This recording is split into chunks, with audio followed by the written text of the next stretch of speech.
ഇനി തീരമേഖലയിലെ പ്രശ്നങ്ങൾ ഉന്നയിച്ച് യൂത്ത് കോൺഗ്രസ് നടത്തിയ പ്രതിഷേധത്തെ പരിഹസിച്ച് മന്ത്രി സജി ചെറിയാൻ രാവിലെ എഴുന്നേറ്റ് കടലിനോട് അളിയ കയറരുത് എന്ന് പറഞ്ഞാൽ കയറാതിരിക്കില്ല, നിൽക്ക് എന്ന് പറഞ്ഞാൽ കടൽ നിൽക്കുകയുമില്ലെന്നും മന്ത്രി പരിഹസിച്ചു.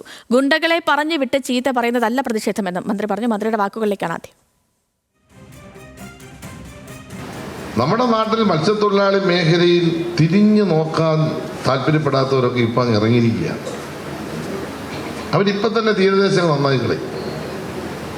കടൽ കയറണ്ടെന്ന് പറയാൻ പറ്റുമോ? നമുക്ക് രാവിലെ എന്നിട്ട് പിടിക്കാൻ പറ്റുമോ? അളിയാ കയറരുത്, അവിടെ നിൽക്കാൻ പറയാൻ പറ്റും. കടൽ കയറി കടലിലൊക്കെ വലിയ പ്രശ്നം പ്രതിഭാസം ഉണ്ടായിക്കൊണ്ടിരിക്കുക.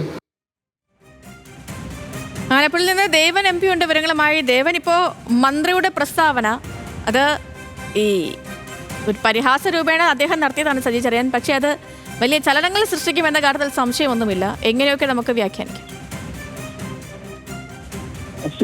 ഇന്ന് ആലപ്പുഴയിൽ മത്സ്യത്തൊഴിലാളികളുടെ ധനസഹായ വിതരണവുമായി സംഘടിപ്പിച്ച ഒരു പരിപാടിയിലാണ് മന്ത്രി സജി ചെറിയാൻ ഇത്തരത്തിലൊരു പരാമർശം നടത്തിയത്. കഴിഞ്ഞ ദിവസം മന്ത്രിക്കെതിരെ യൂത്ത് കോൺഗ്രസിന്റെ പ്രവർത്തകർ ഒരു പ്രതിഷേധം നടത്തിയിട്ടുണ്ടായിരുന്നു. മന്ത്രിയുടെ വേദിയിലേക്ക് കരിങ്കൊടിയുമായി എത്തിയായിരുന്നു യൂത്ത് കോൺഗ്രസ് പ്രവർത്തകർ. ചെല്ലാനം അടക്കമുള്ള തീരദേശ മേഖലകളിൽ കടൽ കയറുന്നതുമായി ബന്ധപ്പെട്ട വിഷയത്തിൽ മന്ത്രിക്കെതിരെ പ്രതിഷേധം അറിയിച്ചത്. ഇതിനെതിരെയായിരുന്നു മന്ത്രി ഇപ്പോൾ ഒരു പ്രസംഗത്തിനിടെ ഒരു രൂക്ഷ വിമർശനം ഉന്നയിച്ചത്. ഇന്നലെ വന്നത് ഗുണ്ടകളായിരുന്നു എന്നായിരുന്നു മന്ത്രി ഇന്നലെ ആദ്യം പറഞ്ഞിരുന്നത്. യൂത്ത് കോൺഗ്രസ് പ്രവർത്തകരാണെന്ന് കരുതുന്നില്ല, അവർ ഗുണ്ടകളെ പോലെ തോന്നുന്ന ആളുകളാണ് തനിക്കെതിരെ പ്രതിഷേധവുമായി എത്തിയതെന്നും ഒരു പൊതുപരിപാടിയിൽ ഈ കരിങ്കൊടിയുമായി വേദിയിലേക്ക് എത്തുന്നത് സാമാന്യ മര്യാദയ്ക്ക് നിരക്കുന്നതല്ല എന്ന കാര്യങ്ങളൊക്കെയാണ് മന്ത്രി ഉന്നയിച്ചത്.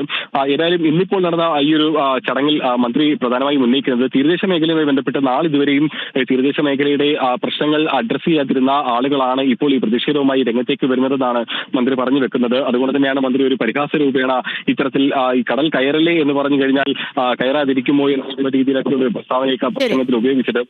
ഏതായാലും ഈ ചെല്ലാനം അടക്കമുള്ള മേഖലകളിൽ 344 കോടി രൂപ മുടക്കി കടൽ വെച്ച് നിർമ്മിച്ചതായി മന്ത്രി തന്നെ പറയുന്നുണ്ട്. അപ്പോൾ തന്നെ മത്സ്യത്തൊഴിലാളികളുടെ വിഷയങ്ങളെല്ലാം തന്നെ ഈ ഇടതുപക്ഷ സർക്കാർ അത് അഭിമുഖീകരിക്കുന്നതും അവരുടെ ആശയങ്ങളെല്ലാം തന്നെ പരിഹരിച്ചുകൊണ്ടാണ് മുന്നോട്ട് പോകുന്നതെന്നുള്ള കാര്യങ്ങളാണ് മന്ത്രി വ്യക്തമാക്കുന്നത്. മാത്രമല്ല തീരദേശ മേഖലയിലെ പ്രശ്നങ്ങൾ ഉന്നയിച്ച് യൂത്ത് കോൺഗ്രസ് നടത്തിയ പ്രതിഷേധത്തെയാണ് ഇപ്പോൾ മന്ത്രി സജി ചെറിയാൻ പരിഹസിച്ച് രംഗത്ത് വന്നത്. വിവരങ്ങൾ നൽകുകയായിരുന്നു നമ്മുടെ ദേവൻ MP ആലപ്പുഴയിൽ നിന്ന്.